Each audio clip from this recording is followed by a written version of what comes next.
So it's the Pawn Sacrifice channel and the 94S turbo build, and I am back after something of a break. I've had a lot going on with the house and with work, and if I'm completely honest, I think particularly with lockdown, after 18 months or whatever I've been doing this, and then lockdown this year, I've been in the house working all the time and then coming up here, and then it gets to the weekend and it's like, right, I've got to go and do the car now, and it's almost become a bit of a second job. So that's been a bit of a break, but as you can see, and I will share my shame, the mess that is around me in the garage. This is where I've been doing things outside, and it started raining and I've thrown stuff in here quickly and then not tidied up after myself because I'm doing something else, so everything's just a utter mess. But back and ready to go.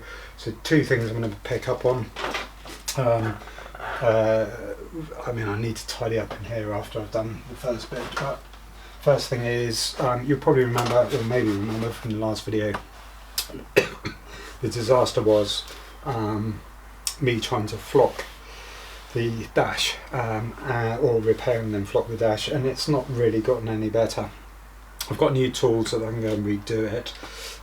It had, just as a reminder, here we go, there's a load of bald patches for starters, but on a few bits there's some ridges and lines, and where I've repaired the cracks there's a couple of lines. But so as I'm having to redo it, what I'm going to start by doing is just right now I'm just going to sand back, get some sandpaper, and I've tried this and it takes it off quite nicely.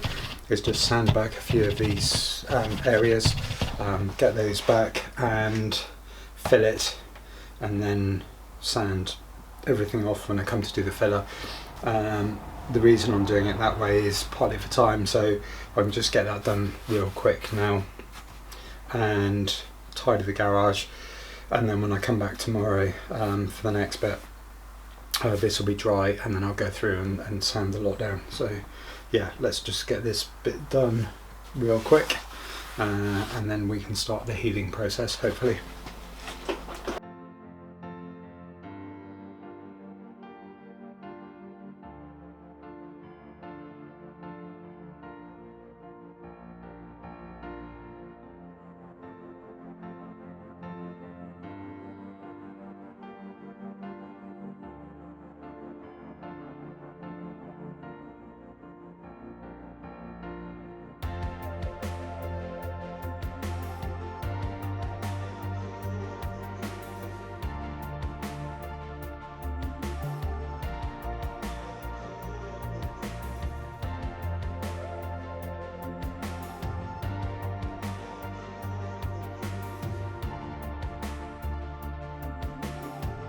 Big boy filler is what was used on here. I should have said it was what I used last time, flexi filler. So this has just gone on slightly wider than I did last time. Hopefully I'm going to be able to smooth this out without creating any cracks.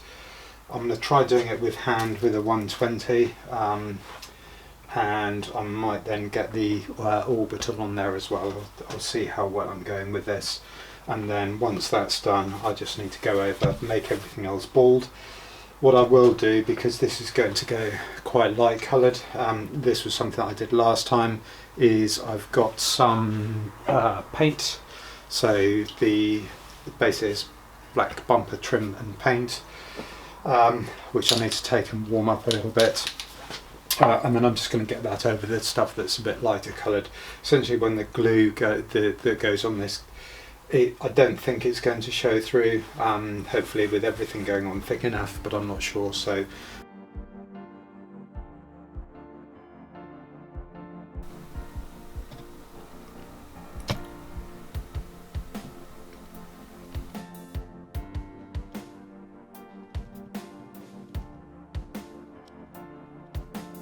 bravado of take it down, let it dry, that was a couple of days ago.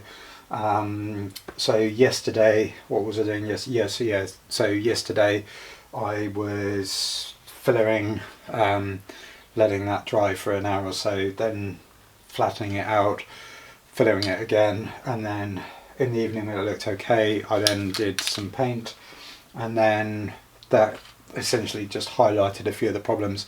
So I've just done it again, but I'm confident this time that I'm just going to put some black on. I don't know whether it's necessary, but there's a few bits here and here where the filler's coming through where it's very light. So I just want to get this on so that it looks okay for the sake of 24 hours.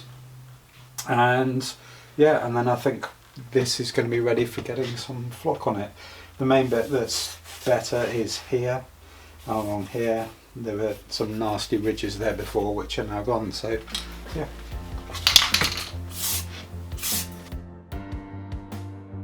Dashboard is in and as ready as it's going to be. It's a little bit scruffy in places and it looks very different because of the different materials, different amounts of sanding, paint and unpainted bits and all that sort of thing, so it does look an awful mess at the moment, but that is pretty much ready. It's just come out of the, I was going to say drying room, it's come out of the house where it's been sat near the radiator, just getting that dried off and warmed up. The blurs have been going in here to get the heat up. Once this is on, then it's going back down to the drying station and it will stay until tomorrow, at which point we will see whether I've been successful or not. So last time I did this, I used this bottle-y thing which has got a kind of clever little inside to it. It's not just straight through, which causes the flock, when you squeeze the bottle, the air comes and it causes it to puff out. I tried to use that last time and we all saw, maybe you didn't see, maybe you want to go back and watch and just see the mess that I made of it last time. So I've now got this Pro kit. Now, hello Justin, a friend of mine who pointed out that, and I was kind of aware of this anyway, that this device thingamajig that I'm going to be using just once cost about the same price as it cost him to get his dash done professionally by people that know what they're doing. It's about £120. Now the bit that I'm not sure about is A, where I would go and get that done, particularly under lockdown at the moment. B, I kind of like to try these things myself. And C, would they have taken the dash that I've got in the condition that it's in and done that for the same price? Because it is a bit scruffy. Would they have wanted to spend an X amount more on just getting it right? So we will see. But yeah, so at the moment I've got this device. It's got a 9-volt battery which I've just put in there. It's switched off at the moment, and essentially the flock goes in here. This gets attached to the what you're flocking, and you switch the button on and then it just electrostatics it out, I believe. At least I think that's what's going to happen. We will see. The keen-eyed among you will be looking at this thinking, well, that's card and leatherette. It's not very conductive, and you would be right. So what I need to do, or the instructions say, is to put a piece of metal in behind. Now, pieces of metal I've got and lots of. I'm not sure what size it's going to need to be to make this work, whether I can go too big or what have you in terms of this. So I'm going to start off with this piece of I'm going to use aluminium just because it's lighter than steel, but I've got steel around if I need it. Hopefully it'll do exactly the same job. So that's that bit. I've got more flock. I've even got some flock left over from the last flock when I tried to flock and it didn't from last time, so that's there as well. Then I've got that. I've got the adhesive again. Now the other important change from last time was I'm going to be using a roller. I think the good thing with this is going to be, it's obviously going to go on a lot smoother, whereas last time I was using a brush. It wasn't this brush but a similar one, and it was leaving lines in the paint, in the adhesive when it was being brushed on, so the surface of it just wasn't looking great anyway. So yeah, far from ideal, but we've got the roller. I should have had this last time. I ordered this and received brushes. I've not had a massive hissy fit about it because I don't think this was the problem. I think there were other contributing factors for the last job not coming out properly.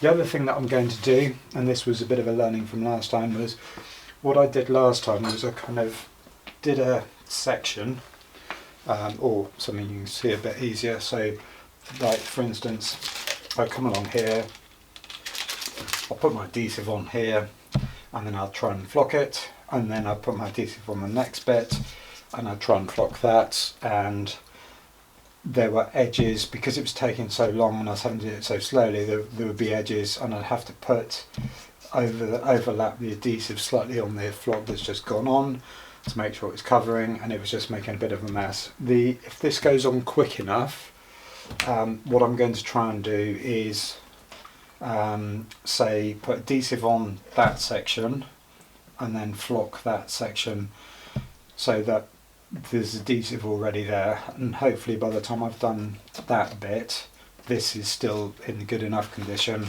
I'll put more adhesive on and just keep moving it out, flocking, you know, up towards the edge but not quite getting there, so that then allows me to keep the adhesive ahead of the flocking, if that makes any sense at all. Hopefully when you start to see it, it might make some sort of sense to you. I'm going to start again with the ends, and that's all, one of the ends at least, just really to get an idea of what this is going to go on and logistically how this is going to work.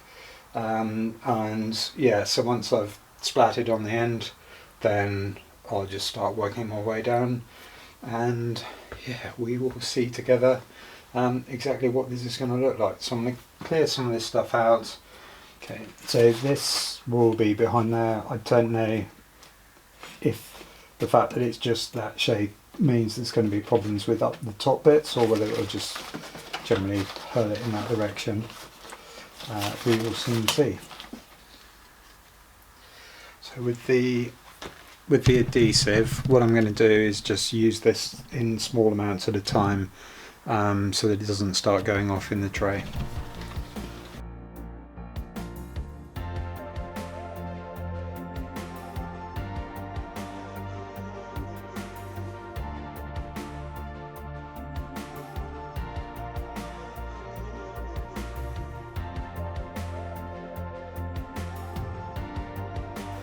That's night and day difference in terms of how that's gone on compared to the other one. I'm not sure if I should have been shaking it around like that, but it just drifts on, and it's such a nice finish compared to the other time that I tried it. So yeah, I think I'm going to try this section now. I also think because this is going on faster, I can probably work on a slightly larger area than I was planning to as well, but yeah.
That seems to have gone a lot better this time, and it was almost successful. I think I need to wait and see what the end result is. I'm going to leave this here for a little while.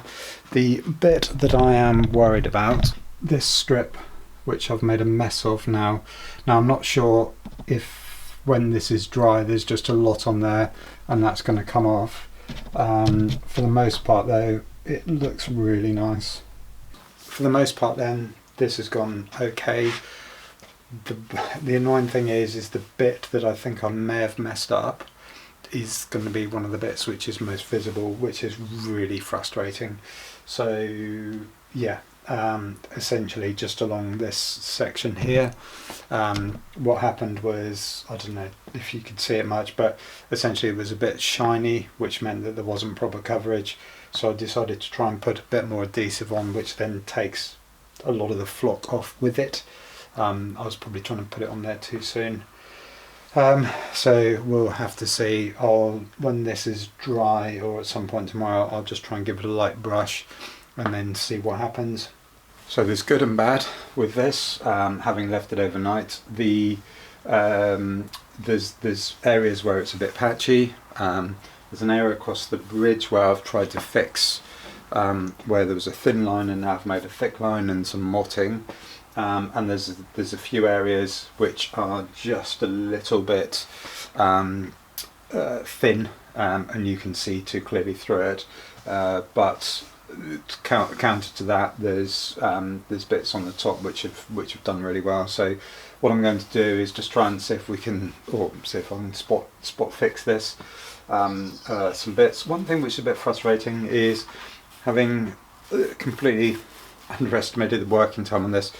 Partly because it's been cold, but the roller stuff is still wet, which means that I could have probably done most of, or if not all of it. Obviously if I was doing this in summer, I suspect that would have gone off a lot quicker, but what I'm going to do now is just go back over a few bits, try and sand them down a little bit, and see also then if I can spot fix a few pieces.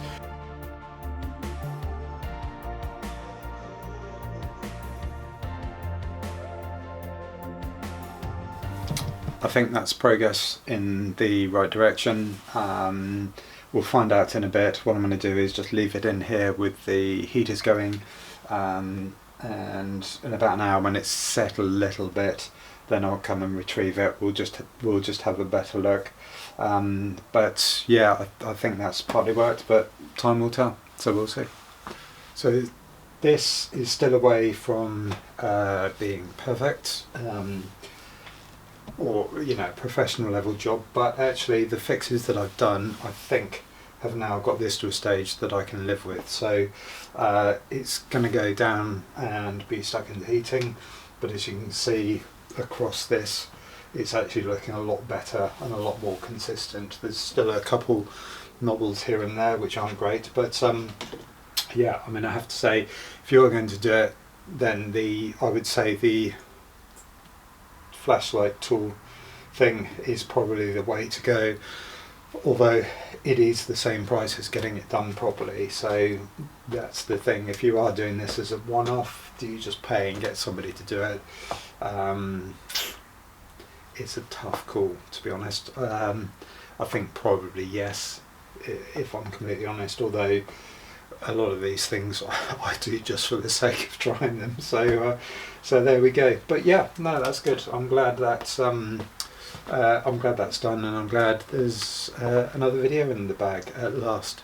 So yeah, this will be going up, and later on today I'll be back onto the electrics now that I've got the old bench clear. So yeah, bit of a Christmas miracle of sorts. Well, miracle would be a bit perfect. So yeah, hopefully I'll be equally happy when this is properly dried. So yeah, anyway, as always, thanks for watching. Hope there's been a bit of benefit for you in this, particularly if you are considering doing DIY flocking, some of the pitfalls, trials and tribulations of doing this yourself. But yeah, not brilliant, but not too shabby at the same time.